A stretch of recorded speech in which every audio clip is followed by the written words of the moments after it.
Olá, querido aluno, que bom estar aqui novamente com vocês, né?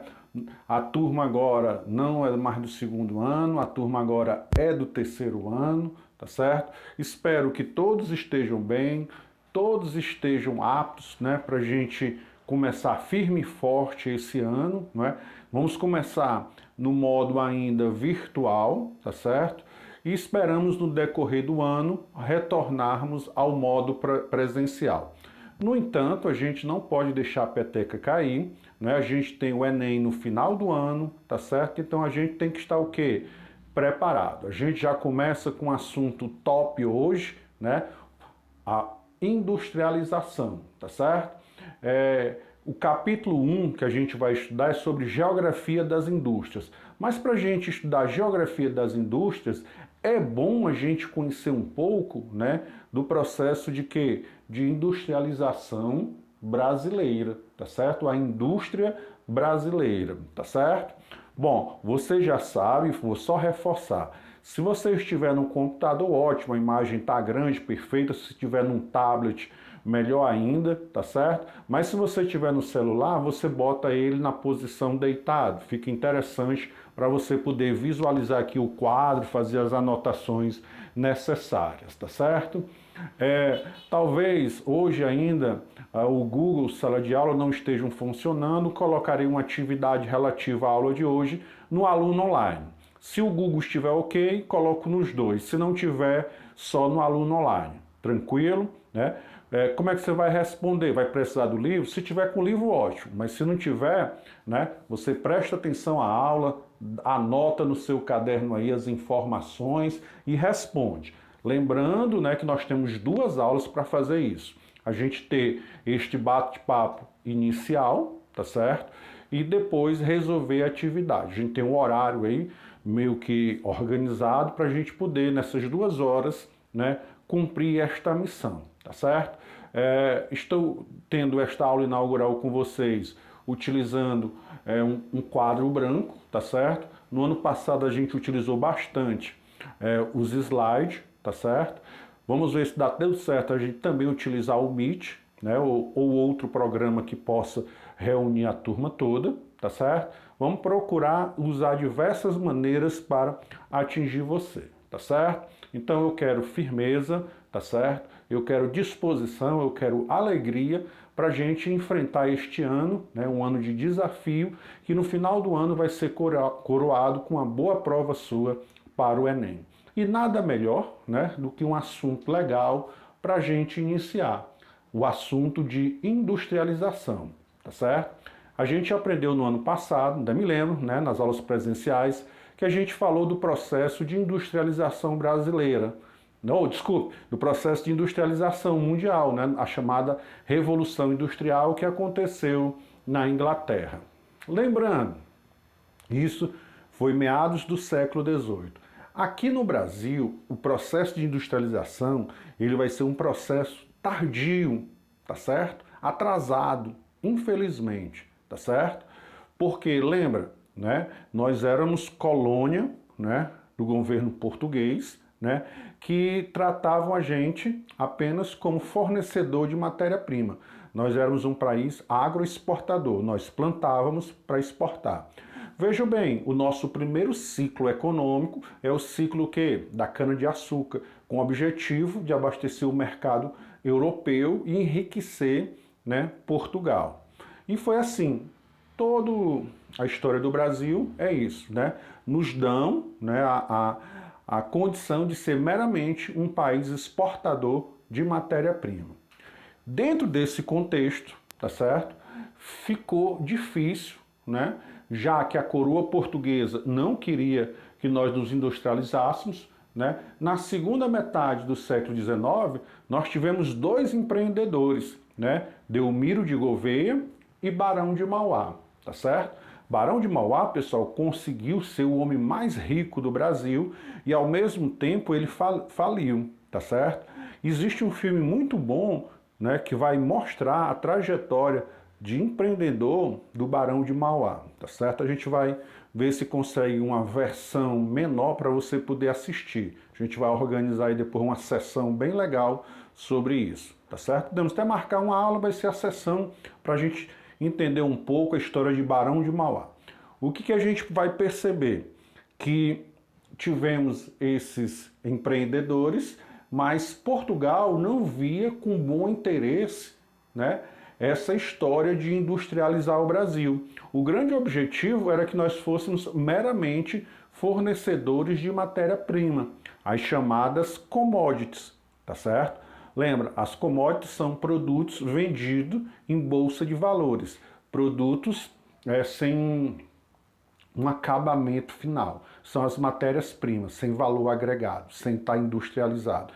Então, hoje, nós somos grandes produtores mundial de uma commodity. De quem? Da soja, tá certo? Não mudou muito não a história do Brasil, como você percebe, né? Nós começamos com a cana-de-açúcar, depois foi o café, hoje em dia é a soja, tá certo? Então, vamos lá. Mas o que vai mesmo dar uma mudança tardia, tá certo? Tardia, tá certo? Que lembra que na Europa, esse processo de revolução industrial, de industrialização, acontece em meados do século XVIII, tá certo? Aqui no Brasil vai acontecer bem tarde. Mas quais são os fatos que vão, né, colaborar com isso? A chamada o quê? Primeira Guerra Mundial, a Segunda Guerra Mundial, a Primeira Guerra Mundial que vai de 1914 a 1918, a Segunda Guerra Mundial que vai de 1939 a 1945. Temos também, né, a crise de 29, né, que é a queda da Bolsa de Nova York. O que é que estes fatos vão ser importantes para o processo de industrialização brasileiro? Pense aí um pouco, tá certo? Bom, o Brasil, como a gente já disse inicialmente, ele era um grande exportador de produtos agrários e comprava os produtos já industrializados. Com a Primeira Guerra Mundial, com a Segunda Guerra Mundial e com a crise de 29, o que aconteceu? Esses países não estavam vendendo o quê? Os produtos industrializados, pois a indústria estava voltada em produzir para a guerra, tá certo? Então, meio que forçado, meio que obrigado, o Brasil começa a produzir alguns produtos industriais, pois não encontrava no mercado. Juntamente com as duas guerras que fizeram isso, nós tivemos a crise de 29, que é a queda da Bolsa de Nova York. Como a gente falou inicialmente, tá certo? O café é uma commodity. Se ele ser uma commodity, ele é vendido na Bolsa de Valores. Se ele é vendido na Bolsa de Valores, o que acontece? O seu valor, ele é oscilante. Uma hora pode estar mais caro, uma hora pode estar mais barata. É de acordo com o mercado. Então vejam bem, pós Primeira Guerra Mundial, né, a Inglaterra deixa de ser o país hegemônico, tá certo? E os Estados Unidos se tornam a grande potência mundial. E ele é o grande fornecedor, né, para a Europa e para o restante do mundo. A Europa se reestabiliza, tá certo? E deixa de comprar aquilo que estava comprando dos Estados Unidos, né? Nos Estados Unidos eu vou ter, então, grande quantidade de mercadoria e aquele grande mercado consumidor não existe mais. É a famosa lei da oferta e da procura. Se eu tenho pouco produto e muita gente atrás, o que acontece com o preço? O preço sobe. Se eu tenho muito produto, tá certo? E pouca gente querendo comprar, tá certo? O que vai acontecer com o preço? Vai cair. Então, em 29 aconteceu exatamente isso. Eu tinha muita mercadoria e já tanta gente não queria comprar, tá certo? Então, a Bolsa de Nova York ela não se sustenta e entra, né, no caos, né? O Brasil, né, era um dos grandes produtores mundiais de café, da agricultura cafeeira, tá certo? E vai ter como consequência isso, né? Os grandes produtores de café já não tinham mais interesse em produzir café. visto que não existia mais aquele grande mercado consumidor. Então você imagina o seguinte: oxe, o que é que eu vou fazer agora? Plantar café não é mais tão interessante para mim. Então eles começam a investir o seu dinheiro nas indústrias brasileiras. Então, né, a principal atividade econômica nacional, ela vai migrar para o quê? Para a produção industrial, tá certo? E em 1930, pós a queda da Bolsa de Nova York, vai acontecer uma mudança no governo do Brasil, a chamada Revolução de 30, aonde há uma tomada de poder, tá certo? Aonde Getúlio Vargas ele concorre à presidência, perde, mas se arranja um esquema, né? E ele vai ao poder, né? Em 1930, que tira a oligarquia, aquele grupo de pessoas que comandavam a agroexportadora paulista do poder. Porque até então, quem dominava a política do Brasil era São Paulo e Minas Gerais, né? Até a famosa política do café com leite. São Paulo, o grande produtor de café, Minas Gerais, o grande produtor de leite. O que é que acontece, né? O predomínio de São Paulo, né, pelas atividades econômicas, o café dava bem mais dinheiro do que o leite, então se tornou a primeira grande potência econômica do Brasil, São Paulo, devido à força do café, que o café era exportado, né? No entanto, ele vai perder o seu valor mundial com a crise de 29, com a queda da Bolsa de Nova York. Então, Getúlio Vargas assume o poder com essa intenção de mudar a política brasileira, tá certo? Então, o processo de industrialização, ele vai acontecer bem tarde no Brasil, devido a esses fatores. A questão da Primeira Guerra Mundial, da Segunda Guerra Mundial, a questão da crise de 29, tá certo? E a mudança do governo. Getúlio Vargas era um gaúcho, quebrando esse ciclo, né, de presidentes de São Paulo ou Minas Gerais e mais de quem? De São Paulo, tá certo? Então, quando a gente comenta a industrialização brasileira, a gente não pode deixar de falar de quem? De Getúlio Vargas, tá certo? Só que Getúlio Vargas, ele assume o poder em 30, tá certo? Não quer dizer que antes de 30 não existisse indústria. Não existia uma política industrial. Existia surtos de industrialização, indústrias pequenas, isoladas, mas sem o apoio do governo. Então, a partir de 30, aí sim começa um processo de industrialização brasileira. Mais tarde, tá certo? Bem tardia, tá certo? Vamos ver. Getúlio Vargas, querendo pegar esse tempo perdido, né, ele vai criar as chamadas estatais. Estatais são empresas criadas pelo governo, com dinheiro do governo e gerida pelo governo, tá certo?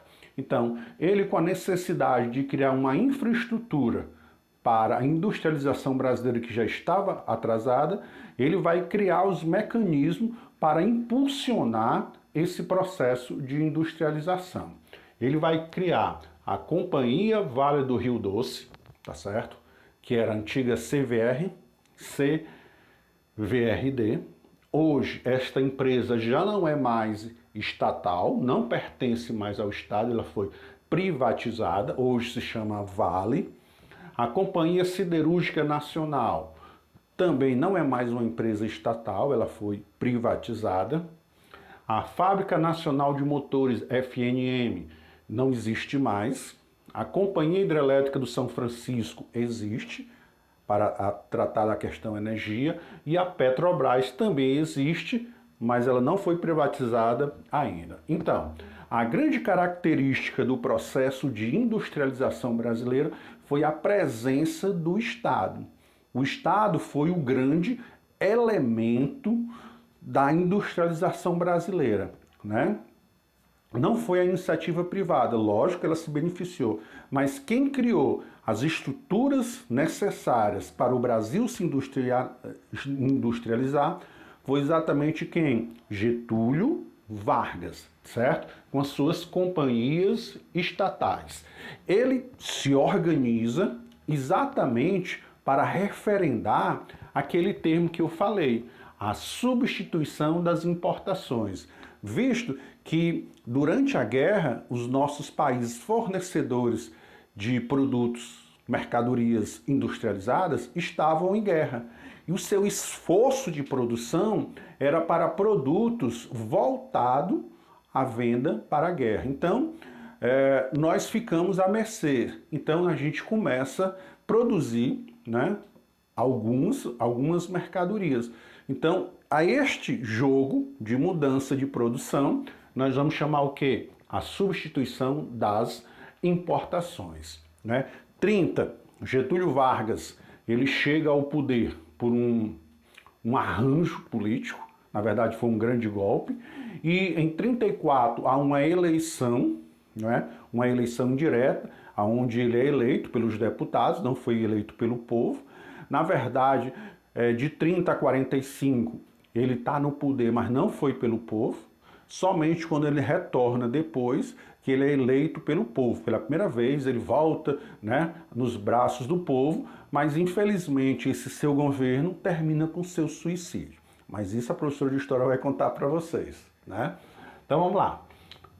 Em 34, Getúlio Vargas promulga uma nova Constituição que tem como elementos, né, novos na sociedade brasileira uma regulamentação para os trabalhadores, tá certo? Que até então não existiam leis específicas, né, que protegessem os trabalhadores. Então, na Constituição, ele vai criar o famoso salário mínimo, as férias anuais, o descanso semanal remunerado, a questão da carteira assinada.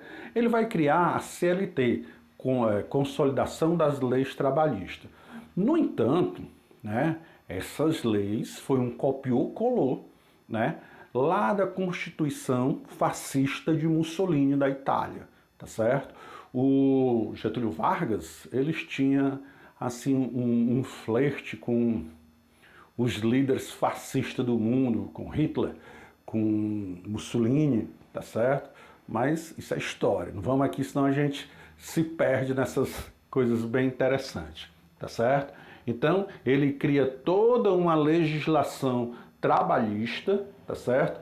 Com o objetivo de controlar esses sindicatos.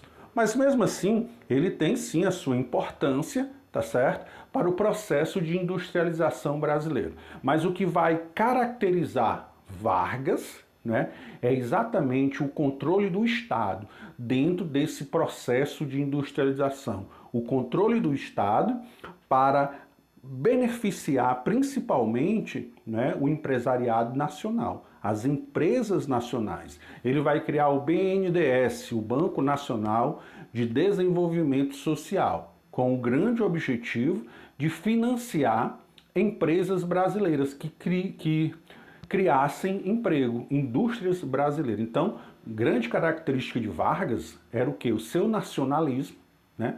Proteção aos empresários brasileiros e o Estado. O Estado era o grande responsável, né, por esse processo. Lá na frente, né, toda essa ideia de Vargas, ela é ela é destruída, tá certo? Com o processo de privatização, aonde os novos políticos acham que o Estado não tem que estar aqui, o Estado tem que estar cuidando da saúde, da educação. Esse dinheiro não é para estar aqui, o dinheiro do povo, né? Mas isso lá na frente, quando a gente estiver falando sobre as privatizações no governo Fernando Henrique, a gente volta a comentar sobre esse assunto, tá certo?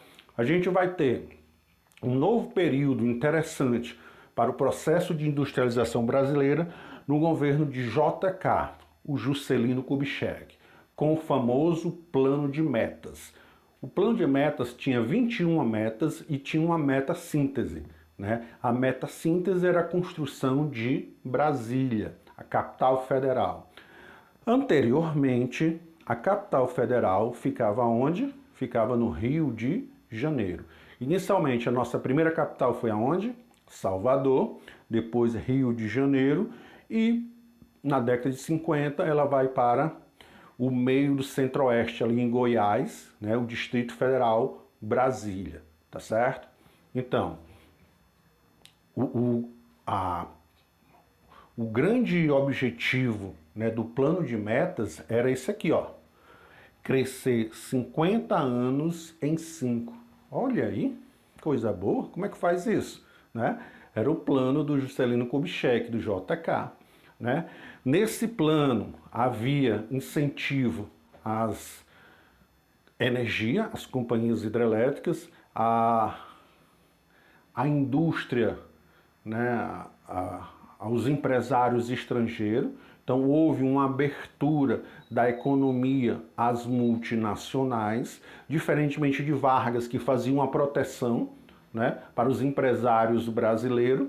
JK não, né, muito pelo contrário. Ele atraiu capital estrangeiro, né, as empresas automobilísticas vão se instalar no Brasil, né, como consequência deste período, né, o Brasil ele adota, né, como sistema principal de transporte o transporte rodoviário. Exatamente nessa época se faz essa opção, tá certo? No entanto, a gente sabe muito bem que um país com dimensões continentais como é o Brasil, o ideal, né, que esse transporte fosse o quê? Ferroviário, certo? Agora, mais uma vez, né, na história do Brasil, é feita uma opção de interesses, né? Não é feita uma opção pensando na população. Então vejam, o ideal, não é, no Brasil é o transporte ferroviário, que a gente vê pouquíssimo na nossa cidade, tá certo? O transporte rodoviário foi instalado para satisfazer, né, os interesses internacionais, principalmente das montadoras de automóvel que queriam entrar nesse mercado brasileiro, tá certo? Só que esta brincadeira do plano de metas, crescer 50 anos em 5, vai ter como consequência o aumento da nossa dívida externa. Pessoal, não existe milagre, né?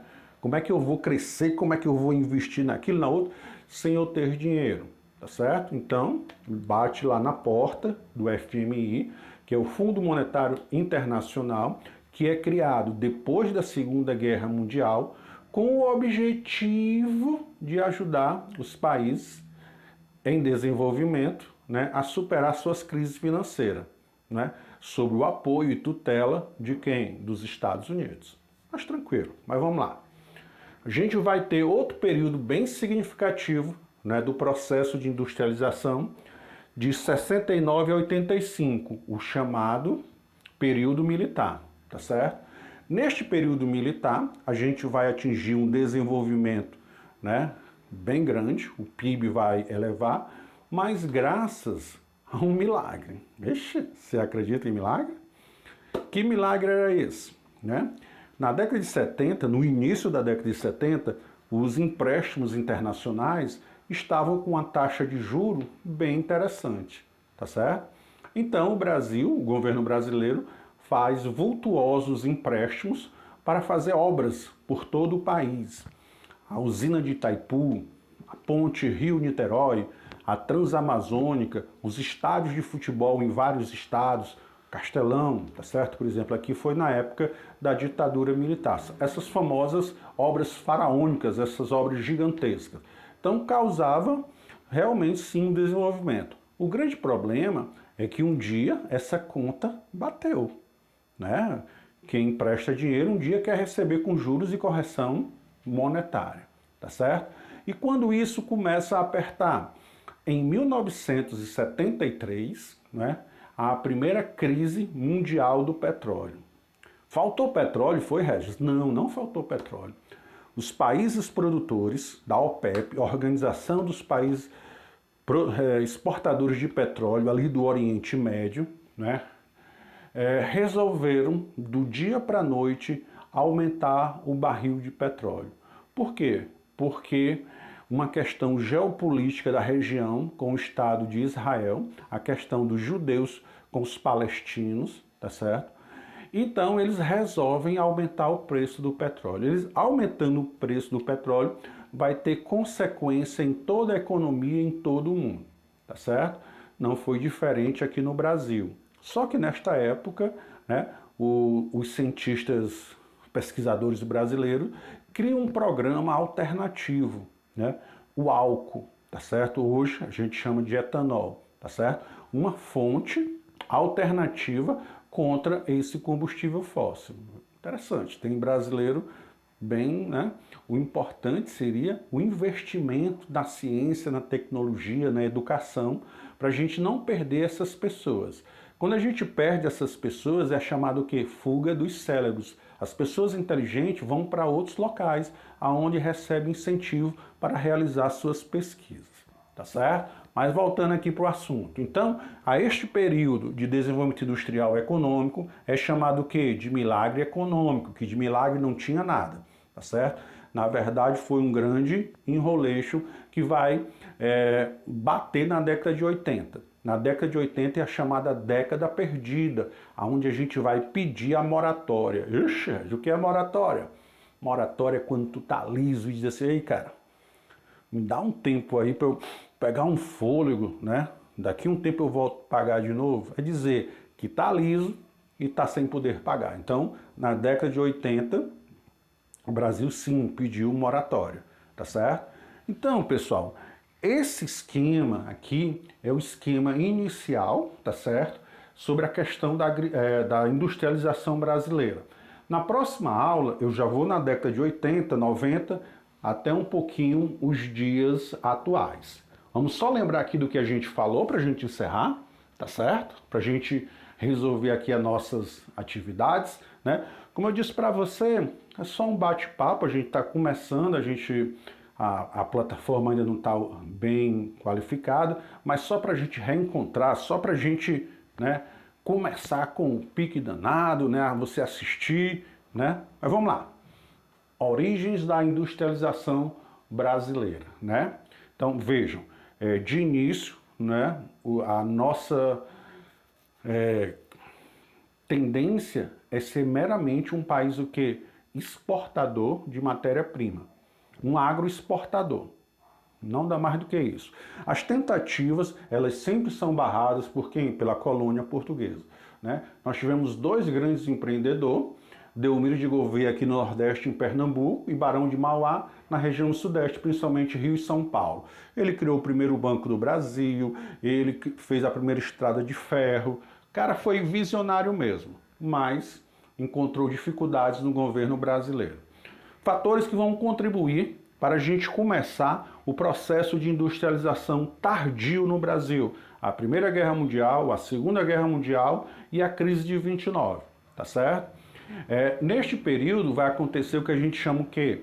A substituição de importações, tá certo? Eu não poderia mais adquirir aqueles produtos porque os meus países fornecedores estavam o quê?